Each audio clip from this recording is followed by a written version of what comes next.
Hello, this is John Miller, the creator of this podcast. Now, the rest of Everest is probably the most in-depth look at just what it takes to climb the world's highest peak. But keep in mind that it is a series. And if you're checking out the podcast for the first time, do yourself a favor, go back to episode 0 and watch everything in order. That's really the right way to enjoy it. Thanks so much. Hey everyone, John Miller here. Just a few things before we start this week's very cool episode. First off, I hate asking, but I need to. I need some donations for the show. I'm running low on funds in my PayPal account, and I use that to pay for the hosting of the show. Everything's fine right now, but in the next couple of weeks, things could get slightly dire on my end. If you do donate, you get access to extra bonus materials, including some extra episodes of the show and some actually really cool high-definition video versions of the last few episodes from Base Camp. So you get some really cool high-definition imagery of Everest. And really hate asking. Normally the show always pays for itself with donations. I've gotten some incredibly generous donations over the past few months. And unfortunately I've had to turn those into some hardware. I have to buy some hard drives and whatnot to keep the show archived on my end. So I'm kind of getting down to the wire in my PayPal account. So in any case, you can also support the show by buying a t-shirt. I have several left before I need to place another order with my Kathmandu embroiderer. You just go to the website and you can buy a t-shirt directly from the website. You can also win a shirt. Don't forget about that. I got this picture of Steve Wolf, his wife Andy, and their dog Emma just a little bit ago. Steve is the first winner of the Rest of Everest t-shirt giveaway, so I really am giving away t-shirts. All you have to do to get a chance to win a shirt is write a review at the Rest of Everest podcast page in the US iTunes directory, and then just remember to include your name in the review so that I can identify you and mention your name on a future episode, and then we can get in contact with each other. So that's it, everyone. Thanks so much for all of your support. And now I'm with this very special episode, the Puja ceremony from last year. So here we go.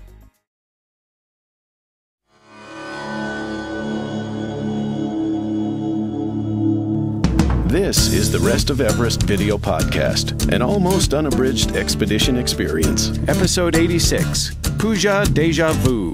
Hey. Well, hello again, everyone. Welcome back to the Rest of Everest. I'm John Miller, joined, as always, with Scott Jacobs out in California. How's it going, Scott? It's going well, John. How are you today? I'm doing great, and one of the reasons I'm doing great is because I'm very, very pleased to welcome to the show Brian Oestreich from the 2007 Longevity team. How's it going, Brian? I'm doing excellent, John. Thank you. Thanks for joining the show. I really appreciate you being here. Yeah, it's been great to watch along and follow along with the shows, and I'm just really honored to be here with all the listeners. He's joining us from out in Portland, Oregon, and he's rather fresh off of a summit of Lhotse. So congratulations, Brian. That's really great. Thank you. All right, but back in 2007, he and his teammate Justin were getting ready to climb Everest. So let's get back up to base camp and let's join in on get ready for a Puja ceremony. So here we go. What do you know? Scott. Scott, what's your name? Yes, my name is Vasan. Vasan? Yes, Vasan. Vasan. Yes. So we decided to, these guys were great, kind of taxi up to the base camp from the lower trekker camp. About 4 kilometer walk. We'd made it the day before, and we just decided to treat ourselves this morning. So it was actually kind of fun. Quite fun. Yeah, I never had the luxury of actually riding one of these. I believe Scott and I were embarrassed, though. We were embarrassed taking that, not walking. But we had very limited time, so we wanted to get up there quickly. I imagine it's a pretty bumpy ride. It was pretty bumpy, it absolutely, but you're kind of taking it in, sitting back and enjoying it. The funny thing is that I don't remember how many he wanted for a ride, but we were only asking for one way. I think I don't remember, but he took the full amount, and when I asked for change, he was like, "No change." Just smiling at you. Oh yeah. Oh, we'll see that. We'll see that coming up. Excellent. Yeah, I'll tell you, it's really interesting to look at this side of Everest, having just been on the other side for the past 7 weeks. It's just amazing how different the two worlds are. In what way, Brian? Well, just the view and the scenery. The biggest thing is just the Tibetan Plateau. It's just so open and dry compared to the other side where you can actually see trees and stuff in the distance. Also the people, though, it's just phenomenally different how the Tibetans and the Nepalese Sherpas are, significantly different.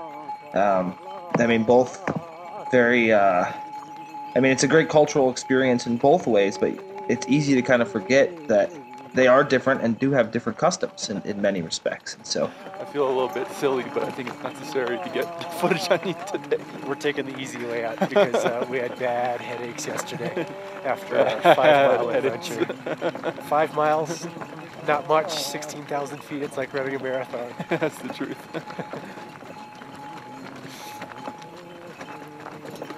I think Brian and Justin will make a little bit fun of us if they see us. We'll have them drop us off right at the front, right at the bottom of base camp, and then we'll walk. I think that's a good idea. Good, yeah, good. good. Good. That's good.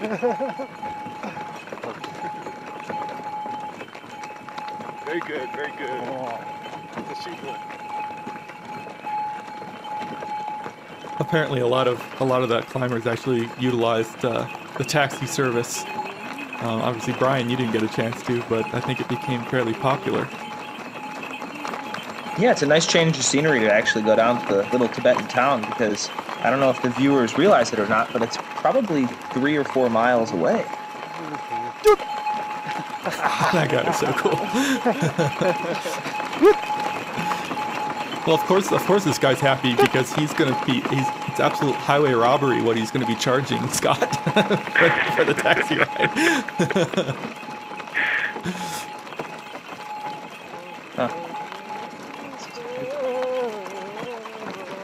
I love also hearing the guy humming along and singing because these guys, the Tibetans and the Sherpa too, they're always whistling or singing or humming. It's constant. There's constant music.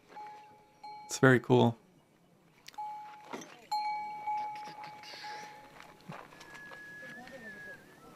Here's the great shakedown. So this is all I have other than change.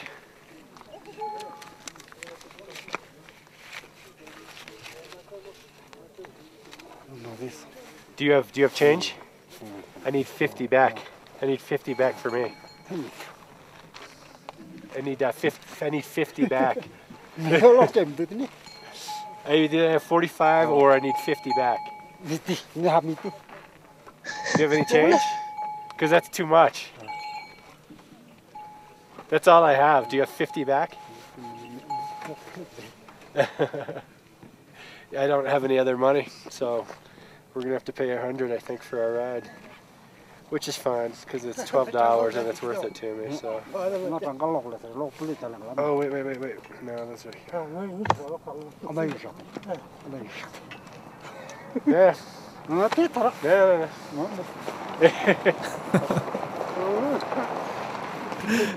I think Scott does a little explanation here in a second. Do you have any change? Small 20 or 30, 40? Yeah. Okay. We're gonna walk down. So thank you. So.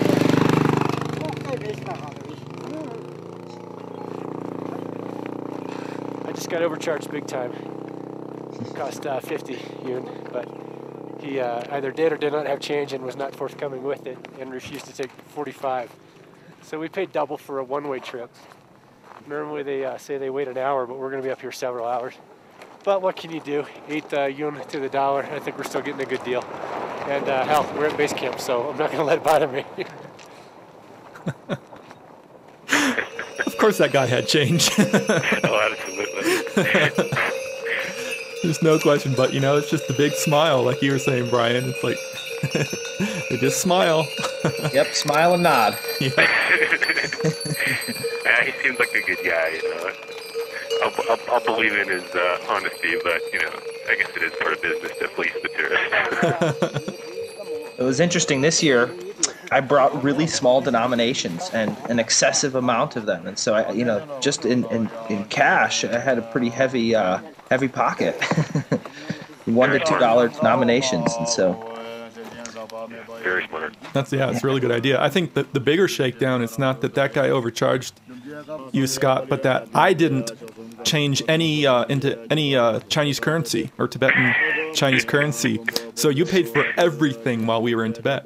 Oh, I remember that. Convenient.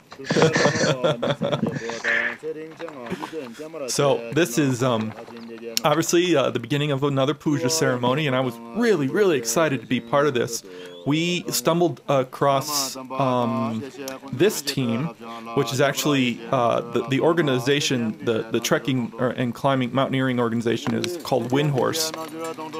And Karma had given us the owner's name. His name's Dorje, and said that if you guys get up to base camp and you want, a tent or something to sleep in and not have to sleep in a tea house, then get in touch with find Dorje and from Windhorse, and he'll hook you up. And so we ended up going and meeting with Brian and Justin at their camp. They were using Asian trekking, and Windhorse was right next door. And so we came across Dorje, and I explained that I was with Mountain Tribes, formerly Nomad Expeditions, and Karma. And he was like, "Oh, cool, yeah, what do you guys need? Anything you want, you can have it. And we're having a puja ceremony tomorrow. You guys should be there." So we joined them, and I think it was a pretty good introduction for you too, Brian, wasn't it? Yeah, this was my first puja, and so it's pretty amazing to look back, because I think last year we probably went to 2 or 3, because we had another one at Advanced Base Camp, and then this year I went to 2 or 3, and so it's pretty cool to look back on this one and just remember, my first time at a puja. I remember the 3 of you guys were a little bit not sure if we should be sort of like crashing their party and everything, but luckily I had enough experience from 2003 to know that pujas are pretty open ceremonies. Anyone's welcome, and the more the merrier. So we had a really good time, and Dorje, he's a character, because that man, he stays in touch. I mean, we get emails all the time from him and everything. How you've spoken with him several times, or you've emailed him several times, right, Scott? Oh yeah, I'll receive the emails, always wishing me well and wondering what I'm up to, and talking just a little bit about what he's doing, and so, oh yeah, been in correspondence over this past year. It's been kind of fun.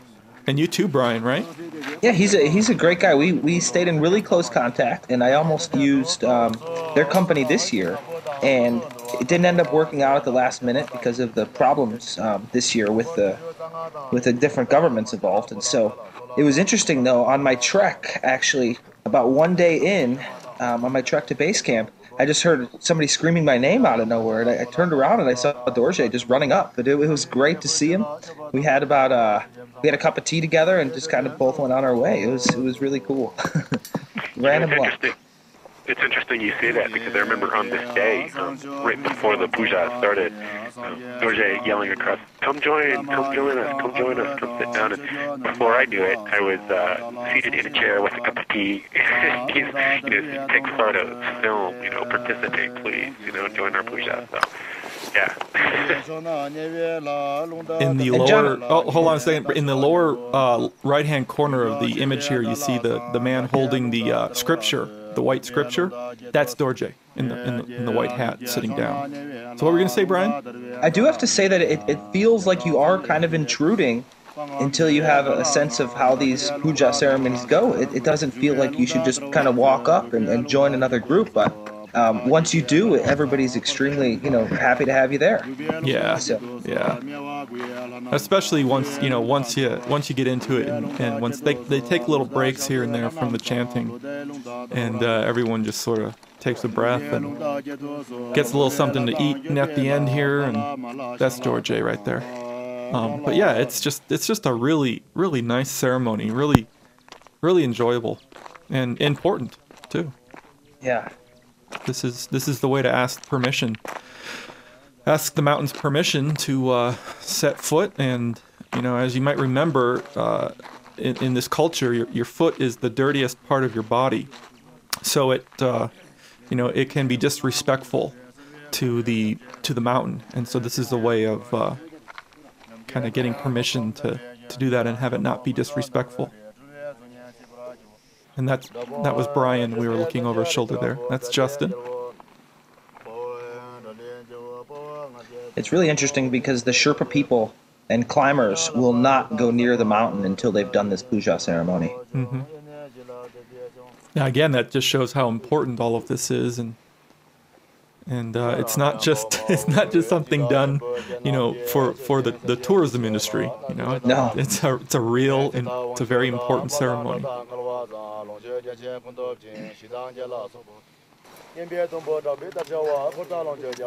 That's rice that's being thrown there.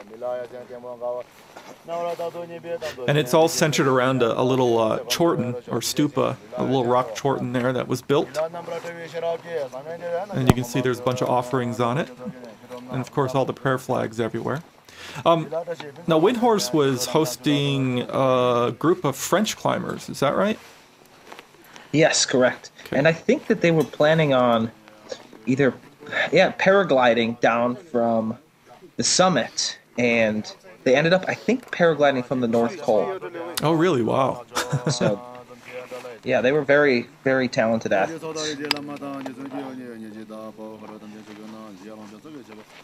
I love this shot here.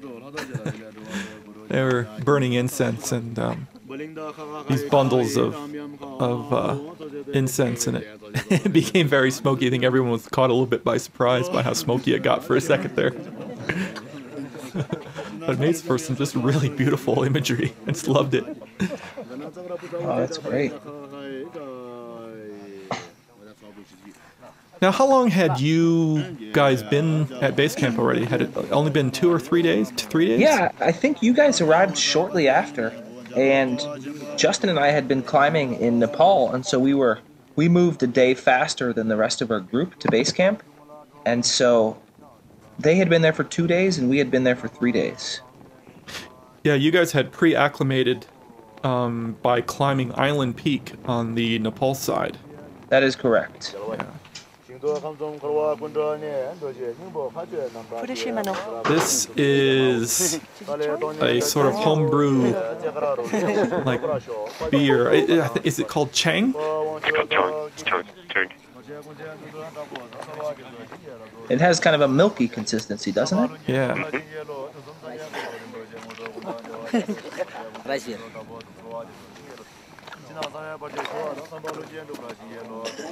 See it there? And then down the hatch. One of the things I like about this puja, the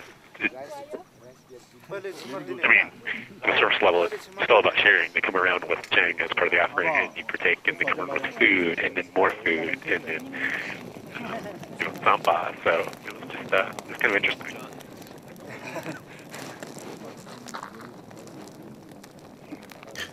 I noticed that you guys were caloring up, grabbing a lot of those cookies, Brian.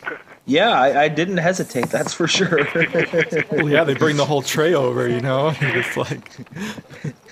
I didn't feel very good, so I stuck with some hard candies. That photographer there, I kept asking him if he wanted me to film him, because he was, he was always behind the camera, and he was like, no. It's like, oh, come on, man. The photographer never gets any footage of themselves. I'll film you. But, he declined.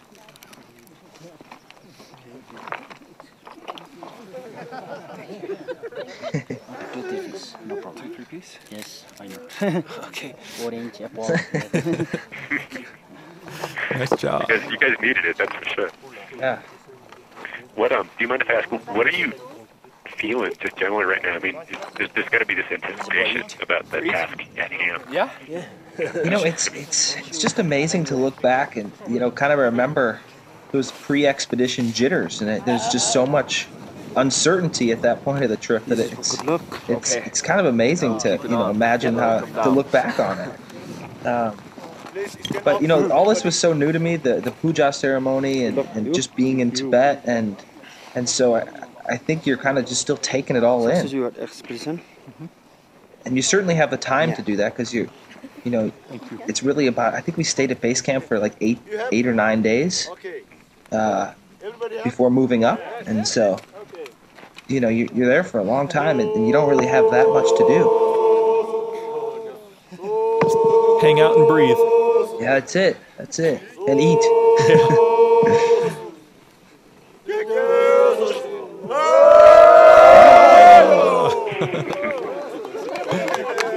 Oh, that's always a highlight of the ceremony. It's always fun.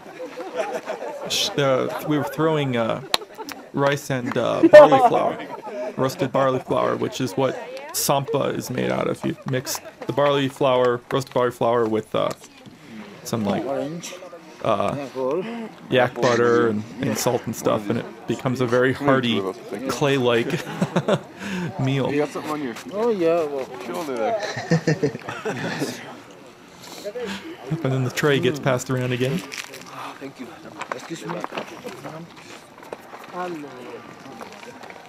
So I think the whole thing took about an hour, something around there. Maybe 45 minutes. First, second, then third we will offer. There's Deja. First two you don't throw, third. Yeah, no. Oh, I threw every time. You threw every time? Yeah, no wonder my rice went so fast. Doesn't matter. Else I threw my sampa on the first shot. There's some more for you right there. Oh, yeah. That's great. Wow. So how many guides do you have? How many people going up? We have 10 here. And how many Sherpa? 10 French people here and one Germany with them, Michael Nimir. Then one Sherpa for Michael Nimir and 7 climbing Sherpa with us. Very good. Okay. It's a good group. And it's big group, yeah. And 4 cooking people and 4 Tibetan people who bring water and clean up everything. Thank you very much for your joining. Oh, thank you so much. Thank you, for letting us join you. You're most welcome. I didn't think I'd be able to join in on Puja. We are here just 2 days. Yeah. I'm so happy. The Puja. Thank you. When I was here in 2003, the Puja was one of my favorite things. Okay. It's so nice. Yeah. Normally we invite one lama from Rongbuk, but yesterday we already did in the monastery down there. Then today we just here myself. It's good though. You did a good job. Very good job. Thank you. No, to invite a lama. Normally a lama. And we will do the same at the ABC, Advanced Base Camp. Every camp. Well, not high camp. Yeah. It's good for the climb, right? Yes. It's good. And we hire one lama at Rongbuk Monastery for the whole period of expedition to do prayer every morning for the success and to have a good weather like this. Good weather. Yeah. So no more plumes. We hope, but sometimes it doesn't work. Now it looks very good. Mountain will do what the mountain will do. Now there's no change. There's no plume. Let's drink something. We have juice and beer. This is Western great. system. Yes. How high is this back here? You know I how high don't it know. is? I don't know. It's higher than here. Yes, it is higher it is than absolutely. Here is 5,100, maybe more. This is also That's pretty high. if you walk up here. Must be 5,000. Have you been up there? No, I haven't, but the climber I was with, Ben? you can go all the way up there. It gets you to, it's a nice stroll, but it gets you beautiful views of the Rongbuk Glacier. Might do that this afternoon. Pretty high as well, huh? See, we can see also Nikki. I think it gets you, maybe I come back to like 18. Oh, it's not, Yeah, it looks like those peaks if you go up. I think I'm okay. Okay, one more. Title, I have invitation from. I really like the candy. Is this okay? Yeah. Or only half? Yep. Half. All right. Bananas. Should I only have half? Yeah. No. Oh. I will ask you. Oh? Yeah. Oh my gosh. I have many good friends. Are you sure? Maybe this? Okay. That's sampa right there, everyone. Some sort of USB storage device with you at all? Yeah, we were trying to get photos from you guys. I was going to be taking them back and giving them to whoever was updating your blog with images and stuff, but I don't think that ever worked out.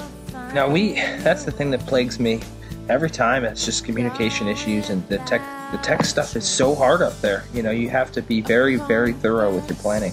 Yeah, true. Hey, I've got one story to relate before we go. You'll remember there was a little bit of footage of one of the guys tying a necklace around my neck. He tied them around everyone. Those are meant to help protect you on your journey. And the tradition is that you wear it until it falls off. And when it falls off, that means you don't need the protection it's offering anymore. And as many people in the audience remember, that my wife and I were trying to get pregnant. And when I returned from this trip, well, it didn't take too long. Let's just say to get pregnant. And the day after we found out that Heidi actually was pregnant, it literally fell off my neck. So wow. I guess that was the journey it was protecting. So all good things. That's great. Anyway, Brian, thanks so much for joining us. I hope to really show everyone some of the incredible footage that you've got from up high and your successful summit of Everest in the future. Great, thank you. It was a pleasure to be here, and I look forward to working with you again. Yeah, great. And Scott, as always, thanks so much. John, thank you. Brian, congratulations again, and nice to talk to you again. Yeah, you too, Scott. All right, and we will catch up with everyone, if not next week, then probably the week after that. So thanks so much. We'll see you next time. The Rest of Everest is downloaded all over the world every week.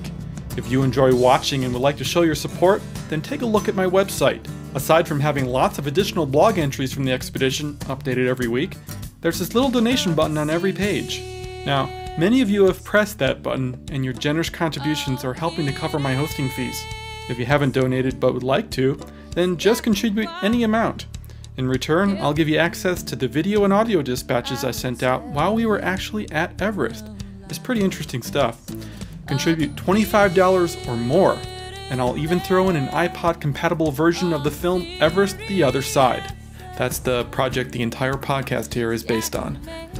As always, our announcer is Marlon May, and our music is provided by Wendy Wu. Check her out at wendywu.com. Thanks so much, everyone, and we'll see you next week. Thank you for watching The Rest of Everest. For more information on the expedition, please visit therestofeverest.com. Surprise.